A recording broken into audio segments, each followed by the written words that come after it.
യേശുവിൻ്റെ വിലയേറിയ വാഗ്ദത്തങ്ങളെ പ്രാപിച്ചവൻ, യേശുവിനോട് കൂടെ നടന്നവൻ, യേശു ചെയ്ത അത്ഭുതങ്ങളെ നേരിൽ കണ്ടവൻ, യേശുവിൻ്റെ വചനങ്ങളെ നേരിട്ട് കേട്ടവൻ, യേശുവിനോട് കൂടെ രാവും പകലും നടന്നവൻ, പ്രാർത്ഥിച്ചവൻ, പാടിയവൻ നഷ്ടപ്പെട്ടു പോയി. ഇസ്കരിയോത്ത യൂദ എന്നാണ് ശിഷ്യൻ്റെ പേര്. പ്രിയപ്പെട്ടവരെ, അന്തരീക്ഷം നല്ലതാണ്.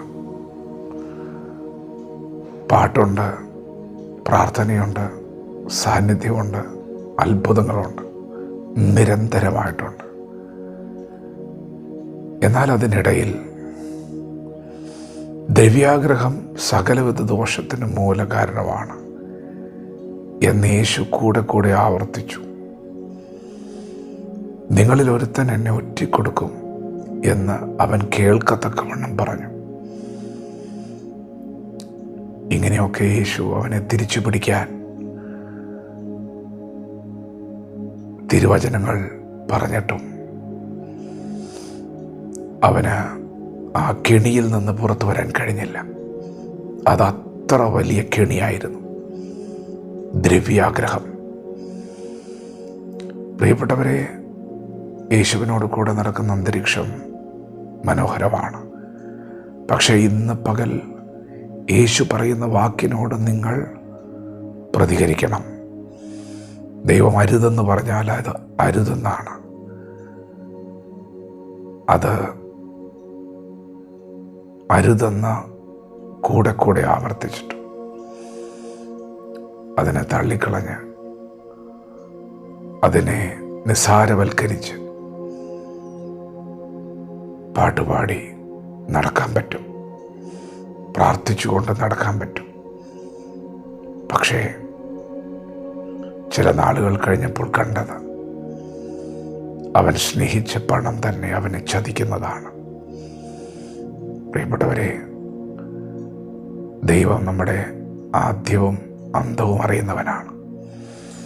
പൂർവകാലത്ത് തന്നെ മേലാൽ സംഭവിപ്പാനിരിക്കുന്ന പ്രസ്താവിക്കുന്നവനാണ്. യേശുവിനറിയാം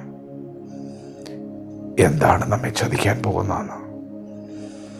യേശു പറഞ്ഞ വിത്തിൻ്റെ ഉപമയിൽ വിതയ്ക്കുന്നവൻ വിതപ്പാൻ പുറപ്പെട്ടു, ചിലത് മുള്ളിൻ്റെ ഇടയിൽ വീണു എന്ന് എഴുതിയിരിക്കുന്ന ഭാഗത്ത് 4 തരം മുള്ളുകൾ ഈ വചനത്തിൻ്റെ വളർച്ചയെ ഞെരുക്കുന്നുണ്ട്, അതിനെ നിഷ്ഫലമാക്കുന്നുണ്ട്. അതിലൊന്ന് സംസാരഭോഗമാണ്.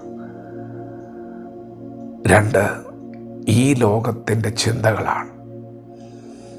3 ധനത്തിൻ്റെ വഞ്ചനയാണ്.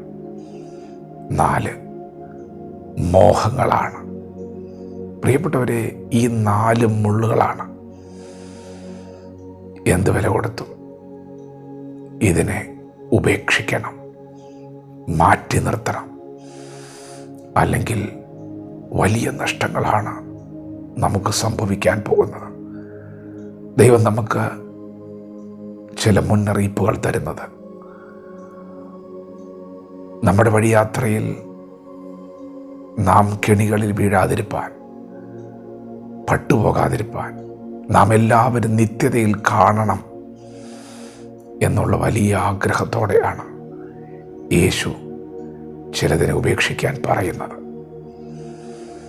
ഇന്ന് പകൽ നിങ്ങൾ കേൾക്കുന്ന വചനം നിങ്ങളെ നിത്യതയിൽ എത്തിക്കുന്ന വചനമാണ്, നിത്യജീവൻ നൽകുന്ന വചനമാണ്. എന്നാൽ ഈ വചനത്തിൻ്റെ അനുഭവത്തെ കവർന്നെടുക്കുന്ന, നിങ്ങളുടെ നിത്യത നഷ്ടമാക്കുന്ന മുള്ളുകളെ ഒരിക്കലും ജീവിതത്തിൽ അനുവദിക്കരുത്. എന്തു വില കൊടുത്തും അതിനെ മാറ്റി നിർത്തുക, വചനത്തോട് പ്രതികരിക്കാം. ദൈവം നമ്മെ ഓരോരുത്തരും ഈ പകൽ അനുഗ്രഹിക്കുമാറാകട്ടെ. ആമേൻ.